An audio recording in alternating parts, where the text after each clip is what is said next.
नमस्कार, देशोन्नती संपादकीय मध्ये मी ऐश्वर्या शिंदे आपलं स्वागत करते।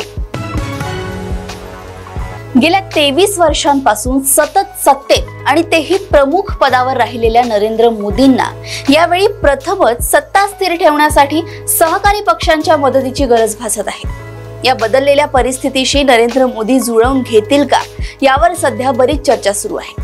अगदी पहिल्यांदाच कोंडीत सापडलेल्या मोदींना आपल्या अटी मान्य करण्यास सहकारी पक्ष भाग पाडतील असे बोललं जात होतं, परंतु सध्या तरी तसे काहीच झाल्याचे दिसत नाही। मोदींना पंतप्रधान पदासाठी सहकारी पक्षांच्या नागदुऱ्या काढाव्या लागल्या नाहीत। चंद्रबाबू नायडू आणि नितीश कुमार यांनी कोणतीही खळखळ न करता आणि वरवर तरी कोणतीही अपेक्षा न ठेवता मोदींना सहज पाठिंबा दिला। त्यामुळे इंडिया आघाडीच्या उरल्या सुरल्या आशांवर पाणी फिरल्या गेले। इतक्या सहजपणे या दोघांनी पाठिंबा दिला म्हणजे तशी मोठी डील झाली असेल असा तर्क केला जात होता, परंतु मंत्रिमंडळाचा शपथविधी झाल्यानंतर या दोन्ही पक्षांना विशेष असे काहीच मिळाले नसल्याचे दिसतंय। मंत्रिमंडळातील 30 कॅबिनेट मंत्र्यांपैकी तब्बल 25 भाजपचे आहेत, तर तेलुगू देसम, जनता दल युनायटेड, हिंदुस्तानी आवाम मोर्चा, जनता दल सेक्युलर आणि लोक जनशक्ती पार्टी या सहकारी पक्षांना प्रत्येकी एक कॅबिनेट मंत्रीपद देण्यात आले। 36 राज्यमंत्र्यांपैकी 32 भाजपचे, तर रिपाई आणि तेलुगू देसमचा प्रत्येकी 1 आणि जदयूचे 2 राज्यमंत्री आहेत। स्वतंत्र प्रभार असलेल्या राज्यमंत्र्यांमध्ये 5 पैकी 3 भाजपचे, तर शिंदे सेना आणि रालोदचा प्रत्येकी 1 मंत्री आहे।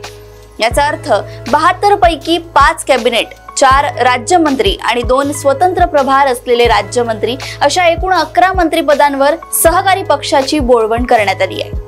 तेलुगू देसम, जदयू, शिंदे सेना आणि लोजपा या रालोआतील प्रमुख सहकारी पक्षांना तुलनेत मंत्रिमंडळात अत्यल्प प्रतिनिधित्व मिळाल्याचे दिसतंय। खाते वाटपातही त्यांच्यावर विशेष मेहरबानी होण्याची शक्यता नाही। गृह, अर्थ, संरक्षण आणि परराष्ट्र ही महत्त्वाची खाती भाजपकडेच असतील।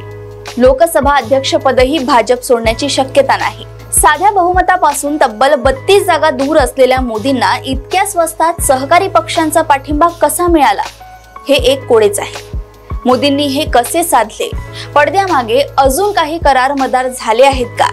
बिहार, आंध्र प्रदेशला निकट भविष्यात विशेष राज्याचा दर्जा दिला जाणार आहे का? या प्रश्नांची उत्तरे भविष्यातच मिळतील। अशाच राजकीय घडामोडी व अपडेट सोबत पुन्हा भेटूया देशोन्नती संपादकीय मध्ये। बघत रहा देशोन्नती। नमस्कार। ठळक घडामोडींसाठी देशोन्नती न्यूज चॅनलला सबस्क्राइब करा आणि बेल आयकॉन प्रेस करा।